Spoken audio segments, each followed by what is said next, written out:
प्रेमी प्रेमिका ने एक दूसरे को गोली मार दिया, क्या कुछ कहना चाहेंगे सर? देखिए, प्रेमी प्रेमिका ने एक दूसरे को गोली मारा, ये तो बात अभी जांच का विषय है। लेकिन एक चीज़ आप जान लीजिए कि आरा में जो घटना हुआ कि एक सनकी प्रेमी ने प्रेमिका और उनके पिताजी को मारा।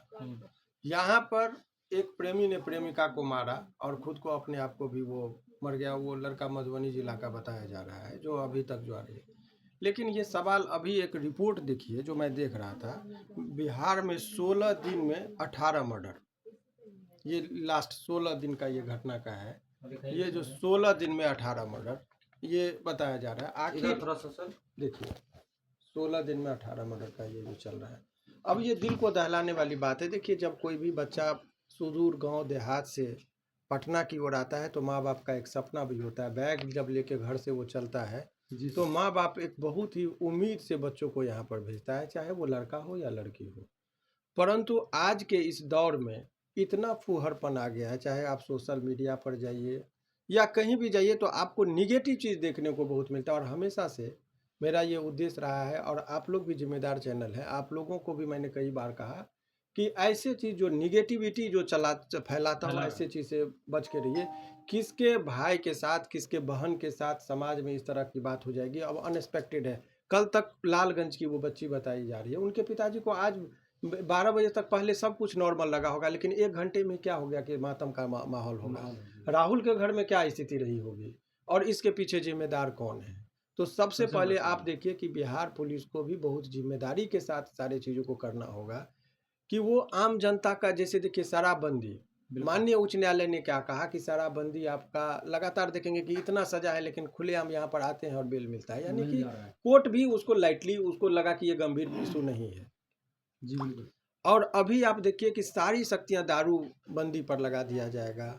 जो मोटरसाइकिल का चेकिंग होना चाहिए तो आप फाइन काटने पर ज़्यादा ध्यान रखते हैं, लेकिन उसके अंदर दारू ढूंढते, लेकिन बंदूक नहीं ढूंढते। आखिर बंदूक कहाँ से आ रहा है? तो ये सब चीज़, और बिहार में कहना नहीं चाहिए, मैं पॉलिटिकल बयान नहीं देता हूँ, मुझे अपना दायरा पता है कि मुझे कानूनी तौर पर सही। अब सजा की बात है तो लड़का चूंकि वो खुद मर गया तो अब किसको सजा दीजिएगा? वो तो फ्रस्ट्रेशन का बात है। तो इसमें पुलिस के पास भी कोई विकल्प नहीं बचता है। आरा में जो हुआ, पिताजी को मारना, वो लड़के जिसने भी ये काम किया था वो तो जघन्य अपराध किया था। ठीक है, प्रेमी प्रेमिका का बात था, आप लड़की के साथ था, उसके पिताजी को मारने का क्या था जरूरत? आप उसके घर को सारे चीज को, ये तो पागलपन है।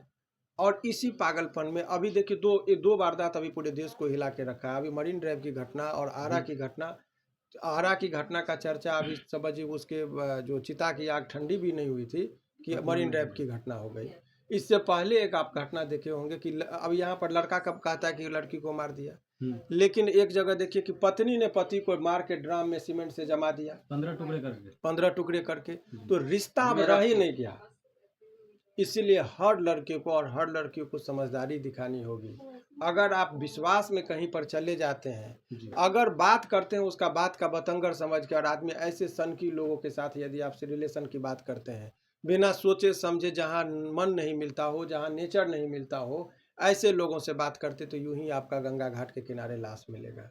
इसीलिए सबसे पहले युवा पीढ़ियों को समझने की जरूरत है कि आपको बहुत आत्मसंयम के साथ, जो उद्देश्य के लिए पटना आप आए थे, आप पटना में गंगा घाट पर मरने के लिए नहीं आए थे, आपका उद्देश्य पढ़ना लिखना और सफलता था, माँ बाप का एक अरमान लेके आप आए थे। तो ये चंद चीज़ों के लिए मर जाना कदापि उचित नहीं है।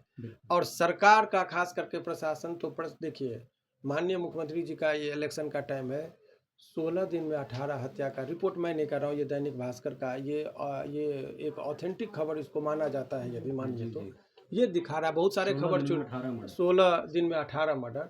तो पुलिस प्रशासन को भी इसमें बहुत चौकस रहने की ज़रूरत है कि कैसे क्या हो रहा है प्रशासन को तौर पर। चूँकि ये देखिए, सरकार जब कमज़ोर होती है तो इस तरह की वारदातें होती हैं। तो माननीय मुख्यमंत्री जी का जो कंडक्ट इस बीच में, अभी राष्ट्रीय गान जब हो रहा था तो उस टाइम में आपने देखा होगा कि उनमें चहलकदमी की बड़ी आलोचना हुई। संसद में भी, विधानसभा में भी जब वो बोल रहे थे तो कुछ टिप्पणियाँ करके, तो उनके कंडक्ट से लगता है कि उनकी सरकार की जो है प्रशासन पर से पकड़ कम हो रही, कुछ ऑफिसर शाही IAS वगैरह का ज़्यादा चलने लगा है। तो कहीं ना कहीं प्रशासन जो है, प्रशासन के विफलता के कारण तो ये हो रही है। देखिए, आपको बता रहे, बिहार के लिए दुर्भाग्य की बात है, सत्ता पक्ष तो मजबूर है वो अपने बारे में क्या बोलेगी, लेकिन विपक्ष उससे ज़्यादा मजबूर है। उससे ज़्यादा अब इतना बड़ा आपको मामला मिल रहा है और आप उसको कन्वर्ट नहीं कर रहे हैं जन आक्रोश के तौर पर, तो ये विपक्ष का काम होता है कि गलत चीज़ हो रहा है तो उसको जनता को अवगत कराई और जनता में उस सरकार के प्रति जो गलत काम हो रहा है उसकी आलोचना थी कि ये इतना करनी चाहिए कि सरकार अपनी आलोचना से डर जाए। लेकिन विपक्ष की जो भूमिका है बिल्कुल यहाँ पर नहीं से नजर आ रही है। आप अगर वो पैदल, अगर सुन लीजिए अभी मरीन ड्राइव कितना दूर है, अगर विपक्ष को ये पता चला पैदल मार्च करते वहाँ पर पहुँच जाएंगे, देखिए कल ही क्रांति आ जाएगी बिहार में। बिल्कुल। तो आप लोग बस ट्वीट कर देंगे उससे नहीं होगा। जितने भी विपक्ष की जो, जैसे कन्हैया कुमार जी भी आए कांग्रेस से, उनका भी पुनीत कर्तव्य बनता है कि आप हत्या को रोकी। जो 20 साल जंगल राज पहले की बात कर रहे हैं, तो अब क्या हो रहा है?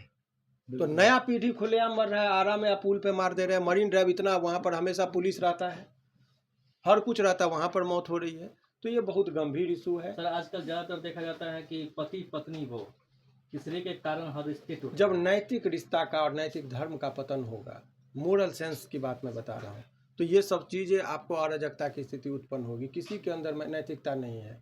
अब अभी आप जिन आईएएस के बारे में देखेंगे, उनके घर पे छापा मारी होता है तो बोरा में पैसा मिलता है।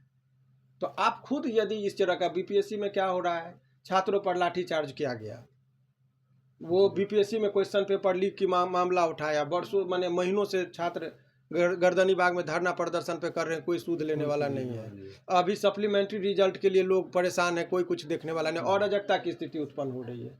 तो छात्र क्या करे? तो बहुत सारे ऐसे मुद्दे हैं जिस पर विपक्ष को बहुत जोरदार तरीके से बात को पलटवार करना चाहिए। और सत्ता पक्ष को, मुझे किसी पार्टी में इंटरेस्ट नहीं है, और सत्ता पक्ष का ये कर्तव्य बनता है कि यदि इस तरह की वारदात हो रही है तो आप रोकिए। बंदूक कहाँ से आया? ठीक है, फ्रस्ट्रेशन में कोई किसी को मार सकता है तो सरकार नहीं रोक सकती है, पुलिस नहीं रोक सकती है, लेकिन बंदूक का सप्लाई, जितना दारू की सप्लाई को आप पकड़ते हैं, बंदूक के सप्लायर को क्यों नहीं पकड़ते? बंदूक कहाँ से आता है, गोली कहाँ से आता है, किसको किस किस चीज़ से मारा जा रहा है? अगर वो साथ में लेके गया तो चेक क्यों नहीं हुआ? आखिर दिल्ली में मेट्रो में जाता है तो स्कैन करके लेके जाता है, एयरपोर्ट पे जाए तो स्कैनर की व्यवस्था है, तो रोड पर क्यों नहीं स्कैनर, पब्लिक प्लेस पर स्कैनर की व्यवस्था होती कि तुरंत पता चल जाए कि भाई किसके पास बंदूक है, किसके पास कारतूस है, तुरंत पता चल जाएगा। तो ये सब चीज़ें पर भी सरकार को ध्यान देना चाहिए। इस पर ज़्यादा ये तरह का वारदात जो हो रहा है, सभी लोगों को सावधान होने की ज़रूरत है। अगर आप किसी के साथ फ़ोन पे भी बात कर रहे हैं, कि चाहे लड़का, लड़कियों को तो ज़्यादा सावधान होने की ज़रूरत है, और लड़का को भी अवेयर होने की ज़रूरत है। अभी आपको मैंने कहा कि देखिए, प्रेम प्रसंग में लड़का लड़की भागेगा और रोशन रोही की तरह जेल में रहता है लोग, आपने देखा।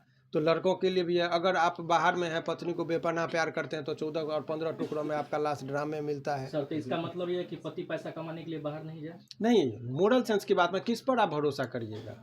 ये इमोशन की बात है, मैं कह रहा हूँ, नैतिकता की बात कह रहा हूँ कि जब आप मोबाइल में इर्द गिर्द का जो वातावरण है, आप अच्छा चीज़ करके चला के देखिए, आपको व्यूज़ जाएगा 2000। सही बात। वही यदि नेकेड कोई फोटो हो, कोई आपत्तिजनक चीज हो, तो उसका व्यू जाता है मिलियन में। कोई गंदी गाली दे के भी आज के डेट में स्टार बन रहा है। मैं नाम नहीं लेना चाह रहा हूँ, जिसको कभी मुर्गा काटते थे, बिल्कुल सर, गंदी गालियां देते हैं, वो जिसमें एक्टिंग का कोई क्वालिटी नहीं हो, उसको लोग स्टार मान रहे हैं।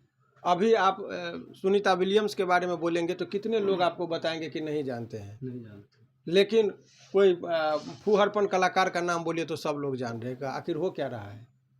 तो बहुत सारी चीजें हैं। तो लोगों का ज्ञान का अभाव होगा, नैतिकता का पतन होगा। जिस मुस्कान ने 15-15 टुकड़े किए, क्या लगता है सर उनको क्या सजा होगी? उनको देखिए, उनको ये जो मुस्कान वाला जो चीज़ आपने कहा, मुस्कान को जो कानूनी प्रावधान है 302 धारा जो है एपीसी का, उसमें है कि यदि 2 सजा है, एक तो आजीवन कारावास और फांसी की सजा का। तो जघन्य अपराध जब होता है, निर्मम हत्या, ऐसे में फांसी की सजा का प्रावधान है। तो ये दुर्लभतम जो अपराध है उसके कैटेगरी में आता है कि पहले आप टुकड़ों टुकड़ों में काटे, और काटने के बाद उसको ड्राम में भर के सीमेंट से जमा दिए, और पत्नी ने किया। देखिए, ये कोई तीसरा आदमी काटता है तो नहीं।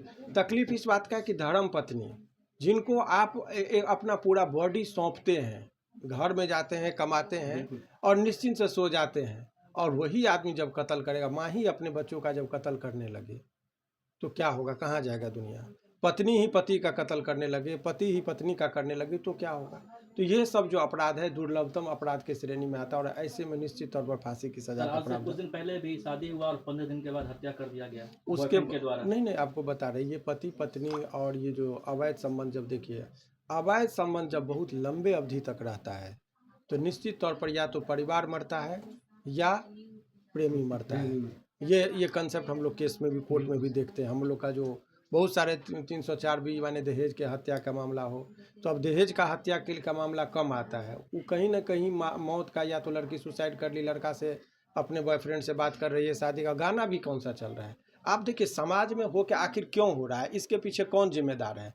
तो राइटर जिम्मेदार है, म्यूजिशियन जिम्मेदार है, जो गाना गा रहा है वो अभी क्या कौन सा गाना चल रहा है कि आए सनम भुला न जइह ससुराल में जाके, उसका क्या इम्पैक्ट पड़ रहा है युवा पीढ़ी पर।